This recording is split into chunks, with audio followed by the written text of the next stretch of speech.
Hello. कभी सोचा है कि जब भी कोई वेबसाइट खोली जाती है तो पर्दे के पीछे असल में होता क्या है? चलिए, आज इंटरनेट की इस दिलचस्प दुनिया की सैर करते हैं और इसके काम करने के तरीके को समझते हैं। हम सब दिन में न जाने कितनी बार ऑनलाइन जाते हैं, कुछ सर्च करते हैं, वीडियो देखते हैं, पर कभी सोचा है कि उस एक क्लिक और पलक झपकते ही स्क्रीन पर दिखने वाली जानकारी के बीच आखिर होता क्या है? तो असल में इंटरनेट है क्या? इसे समझने का सबसे आसान तरीका है इसे नेटवर्कों का एक बहुत बड़ा नेटवर्क मानना। जी हाँ, ये कोई एक चीज नहीं, बल्कि अनगिनत छोटे छोटे नेटवर्कों का एक विशाल वैश्विक जाल है जो कंप्यूटर, सर्वर और हमारे फोन को आपस में जोड़ता है, ताकि वो एक दूसरे से बात कर सकें, यानी डेटा शेयर कर सकें। तो ये पूरी कहानी शुरू कहाँ से होती है? हर ऑनलाइन एक्शन, चाहे वो गूगल सर्च हो या कोई वीडियो चलाना, एक सिंपल सी चीज से शुरू होता है, एक रिक्वेस्ट से। इसे ऐसे समझिए, ये क्लाइंट सर्वर मॉडल पर काम करता है।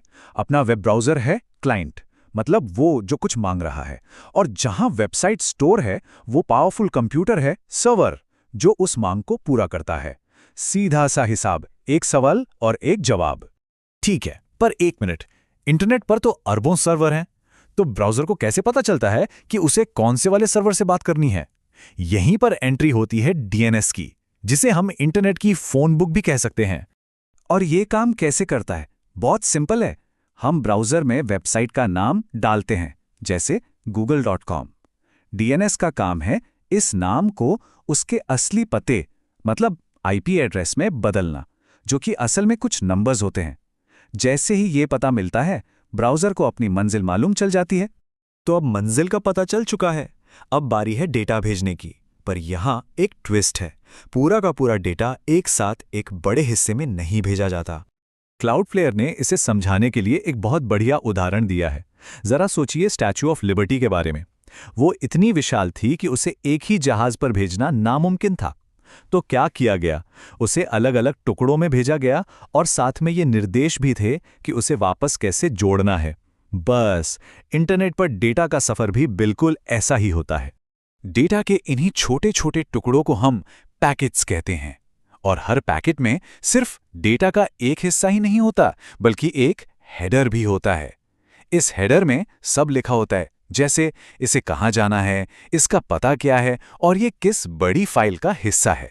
इस कमाल के तरीके का नाम है पैकेट स्विचिंग, और इसी की वजह से इंटरनेट इतना एफिशिएंट है। सोचिए, इसी के चलते लाखों करोड़ों लोग एक ही समय पर नेटवर्क इस्तेमाल कर पाते हैं, और किसी एक के बड़े डेटा से पूरा रास्ता जाम नहीं होता। तो अब हमारे पास पैकेट्स हैं जो सफर पर निकलने के लिए तैयार हैं।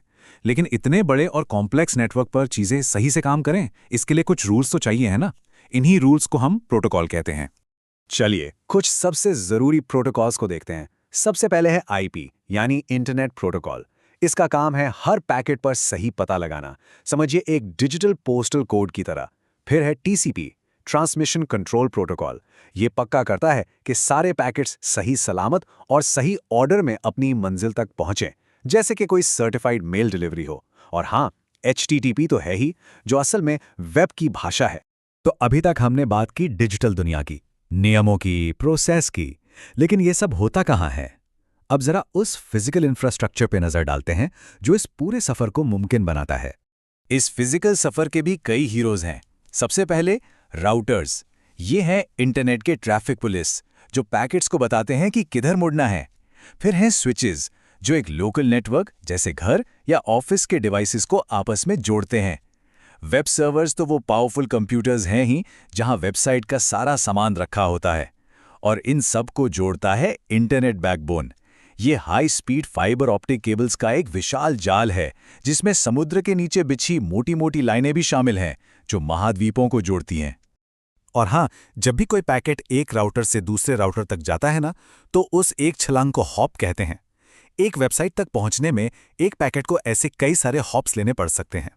तो ये पूरा सफर डीएनएस से पता पूछना, डेटा को टुकड़ों में तोड़ना और फिर दर्जनों हॉप्स लेना, इसमें कितना वक्त लगता होगा? यकीन करना मुश्किल है, लेकिन एक डेटा पैकेट को अपनी मंजिल तक जाकर वापस आने में औसतन सिर्फ 20 से 200 मिलीसेकंड लगते हैं। मतलब पलक झपकने से भी कई गुना ज्यादा तेज।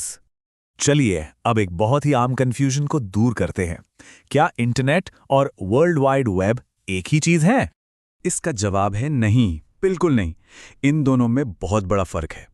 इंटरनेट को समझिए कि वो सड़कों का एक ग्लोबल नेटवर्क है जिसमें केबल, राउटर्स, सर्वर सब आते हैं। ये पूरा का पूरा इंफ्रास्ट्रक्चर है। और वर्ल्ड वाइड वेब, जिसे हम WWW भी कहते हैं, वो इन सड़कों पर चलने वाली चीज़ों में से एक है। जैसे कि वेबसाइट्स। वेब इंटरनेट के बिना नहीं चल सकता, लेकिन इंटरनेट वेब के बिना भी मौजूद रह सकता है। मतलब वेब तो बस एक सर्विस है जो इंटरनेट पर चलती है।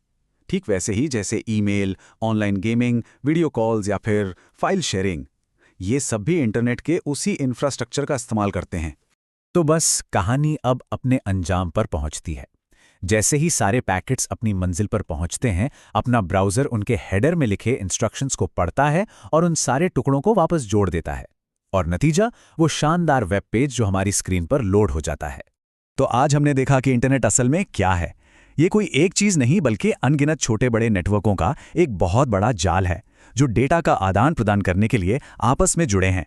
अब जैसे जैसे हमारी दुनिया और भी ज़्यादा कनेक्टेड होती जा रही है, सोचने वाली बात यह है कि इस ग्लोबल नेटवर्कों के नेटवर्क को भविष्य में किन नए सड़क के नियमों की ज़रूरत पड़ेगी।